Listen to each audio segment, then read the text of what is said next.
Hello everyone, I'm FARMERSIM, and if you've been around Farming Simulator for some time now, you will have no doubt heard of the name Camil Canuck.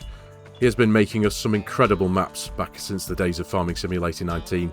The likes of Peace River, County of 40 Mile and Deer Creek, Ontario for Farming Simulator 19, Morris, Manitoba, Shellbuck, Saskatchewan and Palouse, Washington for Farming Simulator 22. And this is his first map for Farming Simulator 25, and I absolutely love it. Welcome everyone to Woodhull, Illinois.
So a little bit of detail about the map before we delve into it a little bit deeper. The map is based on Woodhull, Illinois, which is within Henry County.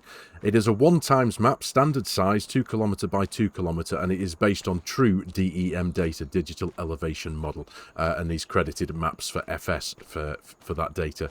It contains 3 varieties of corn and soybeans. You've got standard base game corn, you've got pioneer corn, and you've also got decalb corn. I hope I'm pronouncing that correctly. You've also got standard base game soybeans, you've got pioneer soybeans, and again decalb soybeans.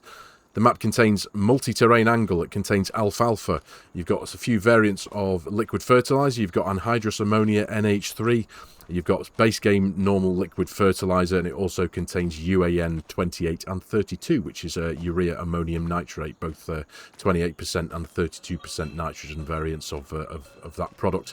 Contains propane and dry corn. The map is row crop system ready. It contains 4 farms, 2 arable farms, or crop farms if you want to call them that. You've got a hog farm and you've got a dairy barn, but you've also got a few nice things just dotted around, like this kind of decorational farm, which I really do like. Things like this are just decorated on a map for show, as it were. I think are really nice. It's really nicely detailed. You've got a nice old pickup truck here, and it just looks a bit weathered and beaten, like it's been here for ages. An old tractor there, lovely old gleaner harvester there in the corner behind that little shed. But again, this is just decorational, but it's things like this that I thoroughly appreciate in a map. I really do. He's given credits to the modding community as a whole, but especially to LJR modding, to No Creek Farms, to CM2 modding, or CM squared modding, forgive me, one of those two, and of course ThundR FS as well, because this does contain the one of ThundR FS's latest offerings to the modding community, to the game as a whole, and that's the RCS system, the row crop system, which is absolutely brilliant, I've got to say. But there we are, a few main pointers of the map. So we'll dive in. First of all, we'll have a look at the map PDA, see what it contains, and then we'll have a little bit of a whiz around and show the map out as a whole. So PDA first. So, here we are in the map PDA. Now, one very important bit of information that I forgot to add in a few seconds ago is that this map is for PCs only, because it does contain the likes of the row crop system and a couple of other mods as well. So yeah, this is for PC only, but the link to the map download will of course be in the video description below to Camil Canuck's itch.io page. But here we are, the PDA. Now, from what I've counted, we've got 44 fields of varying shapes and sizes, and looking at the shapes, I can tell you for nothing that Courseplay won't be your friend on this map, I know that much. It will work perfectly well in some of the traditional easier shaped fields, but the likes of field 3 here and field 15 here and all the fields that have got little bits kind of jutting into them, I know Courseplay isn't too fond of ones like that. But either way, it's a beautiful looking PDA, and the fields are a decent size. You've got a nice wide range of field sizes. You've got the biggest one, I think, is field 19 down here at just under 76 acres. Field 45, I think, comes in at number 2 at just under 50 acres, perhaps. That might be the second one anyway. 30, just over 30 acres there at farmland 6. No, there you go, 55 acres at farmland 3 there. But you do also have some nice small ones. You've got 43, just under an acre, and a bit of everything in between. 34 here, it's just over 7 acres. 28 down here, just under 32. But if I was hesitating a guess, I would say medium to large equipment on this map for sure. There's not really much of an excuse for small stuff, but you can if you want. The world is your oyster. You start how you want to start at the end of the day. But yeah, 44 fields. There are 2 main sell points on the map. You've got, well, technically 3. You've got 2 Chula co-op grains. You've got one here in the northwest corner of the map, and you've got one here as well that's situated within the area where the dealership and all the buy points are up here. And you do also have a farmer's market down here in the southwest corner of the map. And that's pretty much it for sell points. There are no extra production systems on the map. Now, I've kind of recognized that quite a few map makers seem to be doing this recently, of the maps that I've chosen to review and have a look at anyway. And I'm absolutely fine with that.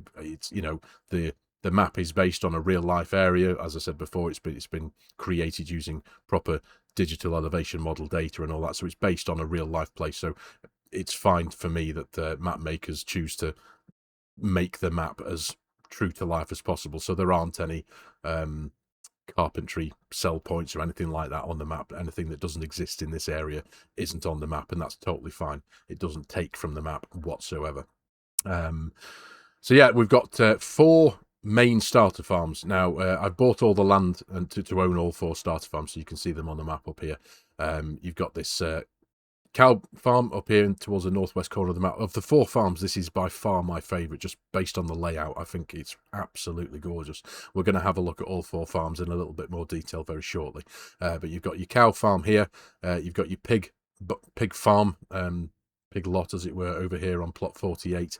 You do have, and towards the south of the map, and the southwest here and the southeast here, you've got your 2 kind of arable farms, if you will. There is a little plot here, plot 50, that you can purchase that does just contain 1 farmhouse, and I suppose this is an ideal spot if you want to just start out very basic as maybe a farmhand or something like that, but there is a plot there that's just very small. It comes in at just over an acre and costs you just under 13.5 grand. So yeah, you can buy that if you want to just start with a farmhouse. As you can see in the center of the map here, when you start off on the map, I've started this save in new farmer mode. You don't start with any vehicles, you don't have any vehicles or anything like that, but you do own plot 1, and if I highlight that, you'll see it brings up all the land that's in between the arable fields and all that kind of stuff. So you do own that, but you can, I don't think I can sell it because it does, yeah, it says there are placeables on it, but that's fine. It's just one of those. It doesn't cost anything, and I suppose it just gives you that extra bit of creativity when it comes to placing things down. If you wanted to do a bit of landscaping and here or there, you're not necessarily going to find a problem with the you do not own this land message that occasionally pops up. So yeah, that's pretty much it for the map PDA. Like I said, there are no extra production systems. There are only the production systems that you would own if you, well, as you can see, I do own them all if you own them when you buy the farm. So if I have a look very quickly in the production systems menu, there are 2 stave silos for creating your silage. Obviously, they take in your chaff and your grass and spit out silage out the other end. There is a couple of variants of grain dryer. You got this one that's on one of the farms. This is the one that of the three, because you've got these two here, this one by River Bottom Customs and a similar one down here that do take propane in order to power it to produce the dried corn. But this one here actually doesn't seem to take propane, which is handy, so that might be a little bit of a cheaper option. You've got the small tarp greenhouse that is part of one of the farms, so you can do a few make a few pallets of a few products here, just throwing in a bit of water in one end, and that's pretty much it. And as you can see, there are no other available ones, so that's like I said, it's absolutely fine. I have no problem with that whatsoever. It doesn't take from the map in any way at all.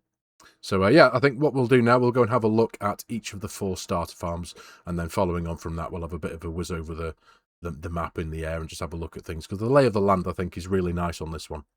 It's not pan flat or anything like that. It's got some lovely rolling hills and undulations, as I say, because it's based on the DEM data. It's particularly accurate to real life, but it's not pan flat, but it does feel very big for a 1x map. I feel it does feel like a really, really good size map. So this could be a really good contender for a wonderful multiplayer map, I've got to say. So yeah, we're gonna go and have a look at the starter farms, and I'm going to start with this one up here, my favourite one. So let's dive in and have a look at that first. Right, so here we are at Farm 1, my favourite of the 4, I've got to say. I just think the way it's laid out, the lay of the land, the fact it's not just on a flat piece of land, it's got a nice bit of landscaping to it. It really does feel like a very nice farm, this. And because of the style of the buildings, the weathered look of the red painted wooden buildings here, it just feels like it's been here forever. And it's something that has followed me for a long time in maps and in Farming Simulator, that I just really appreciate that about a build, about a farm setup. It feels like it's been there forever. It's I just really like it. It's cool. So you've got your farmhouse, of course, needs no real explanation, and this is the one that does contain the greenhouse, of course. This is what I showed you very briefly before. So you've got your greenhouse if you wanted to get a few pallets of products going on there. This is the cow farm, like I mentioned before. So you've got a bit of a barn for storage here. And to our left here, you've got your fuel tank. You've got another barn for storage there. And this barn also doubles up as a bit of a storage system for your pallets and such. So you can load things in here. You've got the triggers here, which is really quite nice. And you've got a icon over here. So as you can see from the top left, you can bring up the storage dialog so you can see what you've got in here. So, but it can hold, based on the info in the bottom right there, can hold up to 1,000 pallets, I believe it is. So that's pretty handy. Very nice indeed. So you've got a bit of a barn for storage here. But I'm sure you'll agree, ladies and gentlemen, it's a really, really nicely laid out farm, this, don't you think? This is where you've got your couple of your stave silos here for making silage, of course, with this being the cow barn. And over here is the cow barn itself with a nice custom pasture out on the side. As you can see there, all your different icons and whatnot in there, and you can get your milk out of there. And in here you have your cows somewhere, if I can see them. There they are, just over the hill there. And now this will hold in total, let me just remind myself and pop into the menu, but it will hold 611 cattle in all. So yeah, you get quite a bit of a cattle empire going on this farm. Very, very nice indeed. But I suppose it doesn't need much more of an introduction than that, does it? It's just a very, very nicely laid out farm. And if I do start myself a save on this map, this is going to be where I'm starting from. I can just picture this with some nice old equipment. I feel it would suit it perfectly, really well. And of course you've got a bit of a water mill here so you can get water out the ground, which is great. But yeah, all in all, a beautifully laid out farm. Right, over on the far east side of the map now this is the hog farm. So what you have over here, the 2 big brown buildings here, you've got 2 hog barns, as it were, both of them holding up to 1,200 pigs. So all in all, of course, you've got the capacity to deal with 2,400 pigs on this farm, so it could be a very, very busy one, this. But yeah, I do have some in here. Let's just jump in and have a quick look. I don't have any of the mods that bring up more visual animals or anything like that, but there are 1,200 pigs in here, believe it or not. I've just thrown them in there for the sake of the demonstration. But yeah, there we are. Doesn't really need much more of an explanation than that, does it? But here you have your Sukup grain dryer, from River Bottom Customs. It's a lovely model, this. I've always been a fan of this thing. It's absolutely awesome, it really is. But yeah, you've got your grain dryer, you've got your hog barns over there, and you've got a nice big workshop here. Again, lovely and detailed inside. Nice little workshop going on under here. The nice bit of colour going on, lots of signage on the wall and stuff. I just love that bit of detail that sheds can contain. Really nice going on there, so that's good. And then if we just have a quick pop round the side here to the other side of the grain dryer, You've got a nice little concept shed going on here as well with your fuel tank. And that is pretty much it for this particular farm. And I like that simplicity, I've got to say. It doesn't need any more of an introduction than that. It's just, that's what it is. I'll jump up into flight mode so you can just see it from above. It's got a decent sized footprint, this farm, obviously because of the, you know, the size of the grain dryer and whatnot. But it is a very, very nicely laid out farm nonetheless. All focused towards your pigs. So, let's go and have a look at farm number 3. Right, here we are, down in the southeast side of the map. Now, one thing I know it's approaching behind me. There we go. Another feature that this map does contain is some custom traffic. And as you've just seen there, a nice telehandler with a couple of bales loaded onto the forks at the front. There's a few nice custom vehicles dotting around the AI traffic system on this map, which is a really, really nice touch. But yeah, so here we are. This farm is in the southeast corner of the map. Got a nice little, nice big grain bin setup going on here. Nice grain silo. And then round the back here, we are quite close to the edge of the map there. All those buildings that you see there are off the side of the map. This is right on the very edge. But you've got some nice big storage sheds to put your equipment in. And this is one of the 2 arable farms, or I believe that's what Camil Canuck has purposed them for. So you've got some decent sized storage in the sheds here. You've got your farmhouse just on the other side of the trees there, of course, which is pretty cool. And another big shed going on here for storing your equipment, and that's pretty much it. Oh, I do like that. Nice logo on a bit of signage there on the front of the farm. There you go, yeah, grain farm. Very, very nice indeed. Awesome. And I believe this is one of the... Again, this is something I've recognised on quite a few maps recently, is that map makers are starting to put in detailed, full interior modelled houses that you can go in, and perfect for roleplay and whatnot. Oh, and even that as well, check that out. You've even got an image on the screen. Proper high quality as well, that's pretty cool. But yeah, lovely detailed houses these. Very, very nice indeed. But yeah, that's the first of the 2 grain farms. We'll have a quick jump up into the sky now, because the next one is just down the road on the west side of the map. But as we go along towards that farm, we come across the one that I was down here before at the beginning of the video. And again, it's just a lovely feature in detail of a map, is having farms like this dotted around. There aren't many on this map, but just having this one is enough for me. Just a really nice, detailed, beaten old farm that just feels like it's been here for decades and decades. It's just a really nice touch, it really is. Very nice indeed. But yeah, and if we zip along the road a little bit here, this is the 4th and final farm, the 2nd of the grain farms, as it were. There's your farmer's market, of course, on the corner of the junction there. Another one of your sell points. And this is the 2nd arable farm. So this is the grain dryer here, that the one that doesn't require propane, which is pretty cool. You've got some nice grain bins there, your grain dryer, and you've got a bit of a building down here. I think this is this possibly our house?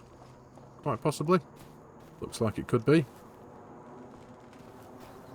I'm not too sure, actually. Can I get in there? Oh yeah, we can. There we go. Excellent. So yeah, another interior house. Full interior house, which is great. Just a nice bit of detail, isn't it? Fuel tank needs no introduction, no explanation, and a bit of a storage shed going on here, and that's pretty much it for this grain farm. There we go. Just open the door. But this shed here does have a built-in workshop as well, which is great. But aside from that, it's simple but effective, I suppose. Hey, what have I just done there? I just merged into the office. I think I have, haven't I? I wanted to open that door. Open the gate. There we go. Yeah, I think I merged into that little office there, didn't I? But, yeah, simple but effective, I think, is a good way of explaining it. What is going on here? Let me out the door, please. I can't seem to get out. I'm stuck in here. Right, let's just open the big door. There we go. That's better. Yeah, like I say, simple but effective. I think the farms don't need huge amounts of detail. They do what they do, but it's still a very, very nicely laid out farm, I've got to say.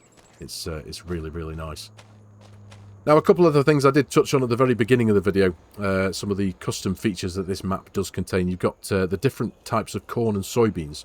Now, there are different costs to these and money that you can make from these. It's not just a case of having different types of corn that do the same as all the other types of corn.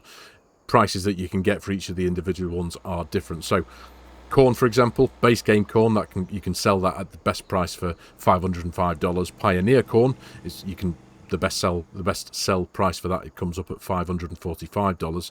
The deckled corn is a little bit more valuable again at $559.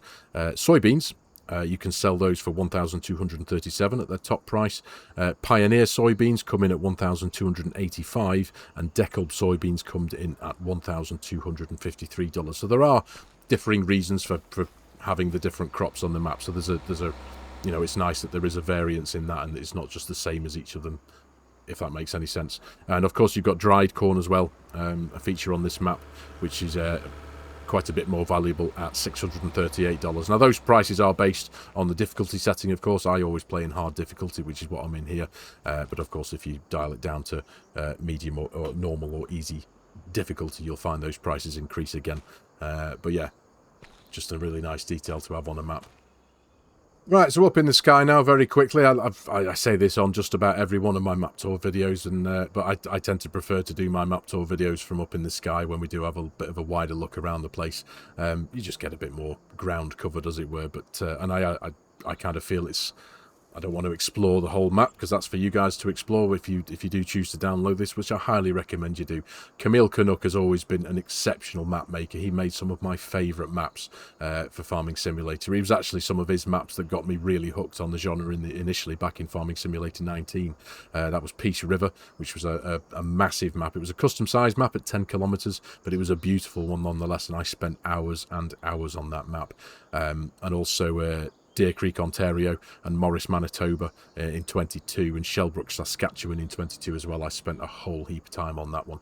But yeah, he's a really, really talented map maker, and it's so nice to have him back creating maps for Farming Simulator 25.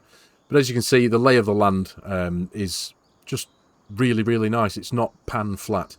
There's something, I don't know what it is about pan flat maps, but something just draws me away from them. They just feel a little bit, well, they're just a bit meh, if that makes any sense. I know, don't get me wrong, I'm not taking away from some of them. Some of them can be really, really nice. I'm not trying to be rude or derogatory towards any of them, but for me personally, I find maps that have a good landscape to them, that have a really appealing lay of the land, they really draw me in, and this is no exception. You've got some really nice, as you can see off into the distance there, some nice undulations, humps and bumps in the roads and in the fields, and it just feels bang on. It really, really does. A very, very beautifully laid out map, this one. Like I said, I think this feels like it could be an excellent contender for a multiplayer map, even though it is a 1x, and I know, you know, when it comes to multiplayer maps, people tend to gravitate towards maybe 4x maps and stuff, especially on PC anyway, because you do get a lot more room to maneuver and to muck around, as it were. But there's a huge amount of room on this map, and there's no shortage of space. Yes, there's 4 starter farms, but of course, with the space being what it is, you've got a huge amount of availability for land, so you can build your own farms if you so wish. But yeah, I do think this is a really nice contender for a multiplayer map. I also like the wind turbines as well. I think there's something really nice about those, just gently turning away in the background. It's nice that they're animated ones and not just static and not doing anything. You can clearly see them doing their thing, as it were, but it's just nice to have those on the horizon when you look up. A really nice touch. And down here towards the very centre of the map, there is this lone house as well, sat in the middle. This is part of the plot of land that you do own as part of plot number 1 that does come for free at the very start, so you don't have to pay for it or anything like that. But if you wanted to start out and do something a bit more rural and start out very basic, you could possibly start with this house in the middle here, which is really quite nice. Now, of course, there is, you know, forestry isn't focused on this particular map, but as you can see, there are a few bunches of trees, so if you did want to get your forestry on, you've got the capacity to. You can always plant trees as well if you wanted to, and create something of a forestry empire somewhere if that was your bag. But there are trees nonetheless, so if you did want to make a bit of money starting from scratch and selling a bit of wood, you can do, but you would have to obviously place down your a bit of a custom sell point for getting rid of the wood. But you know, that's the joy of Farming Simulator, isn't it? You can make every map what you want it to be. But yeah, I just thought I'd point out this nice little secluded bit in the middle of the map. And of course, one of the main features of this map, one of the custom things that is really getting quite popular recently with map makers and players alike, is ThundR's row crop system. It is absolutely spectacular. I've been running it on one of my other series that I've got running on my channel here, my Dig Out of Deck Kentucky series. That is on the Gage Kentucky map, and that does contain row crop system, and it's very, very brilliant. It really is. The fact that you don't need any alterations to vehicles or implements or anything like that. The row crop system works with any seeder and any planter, and it's just a fabulous addition to the game. It really is. ThundR is an extremely clever individual, I must say, and it doesn't alter performance. It doesn't, this map itself runs faultlessly. It's sitting at 60 frames a second. It's smooth as butter. It doesn't affect the performance of the map in any way. It feels extremely well optimized. This map, it's like I said, it's smooth as butter. Really, really nice. But yeah, row crop system, it's a fabulous thing, and as you can see visually, when your crops start to germinate, you get this lovely, very neat road crop growth, and it's a fabulous addition to the game that I think we've been missing for so long. It's awesome, it really is, and it's built into this map. And touching on very briefly about the mods that this map does require, the mod dependencies, Camil Canuck has been very mindful of that, and what he has done, when you do download the map, it comes as one whole zip file that contains the map and the mod dependencies as well, so it's a very helpful thing, so you don't have to keep scattering around, going here, there and everywhere to get the different mods that you need. Everything is in one folder, so you can just extract it, put the map and the separate mods into your game file, and off you go. Very helpful indeed, it really is. But here's another example of one of the bits of custom AI traffic nipping around the place. Nice big truck there. Bronchema Farms, I think it said on the side. But yeah, it's just really nice to see some different vehicles zipping around the place, don't you think? It just makes it feel that little bit more different and a little bit more immersive. But yeah, this is a beautiful map. It really is. So there we go, ladies and gentlemen, a relatively brief whistle-stop tour of Woodhull, Illinois from Camil Canuck. Like I said before, it's brilliant that we know that Camil Canuck is now back making maps for Farming Simulator 25. He really has been one of my favourite map makers over the years, giving me many hours of gameplay on his maps, and I believe this is going to be no different. I hope this is going to be an extremely popular map. As you can see, it is a beautifully laid out place, it really is.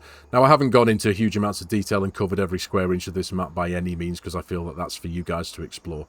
The purpose of this map tour is just to show you that the thing exists, get it out there, make a video on it, and provide the link in the video description below, and go and get it downloaded and enjoy some hours playing on this, because it is a staggeringly beautiful map. It really is. It's one of my definitely one of my favourites so far in Farming Simulator. It's just a very, very nicely laid out map, and I feel it's got lots of potential, and like I said before, a perfect contender for a multiplayer map as well, I've got to say.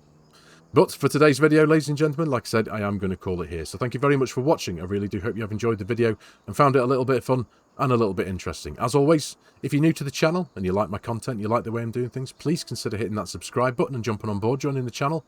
Please give the video a like as well if you can. It does do wonders. It helps the YouTube algorithm do its thing. And if you like the idea of supporting the channel, there are a couple of ways you can do that. There is my Giants Partner promo code, if you like the idea of supporting the channel and making a purchase for Farming Simulator 25 or any of its add-ons or DLCs. There is coffee.com, if you'd like to buy me a coffee. And there is also my G-Portal affiliate link, if any of you are in the market for an online server to play with your mates. Any help and support here, ladies and gentlemen, would be massively appreciated. So, thanks again for your time again, ladies and gentlemen. Take care, and I'll see you in the next one.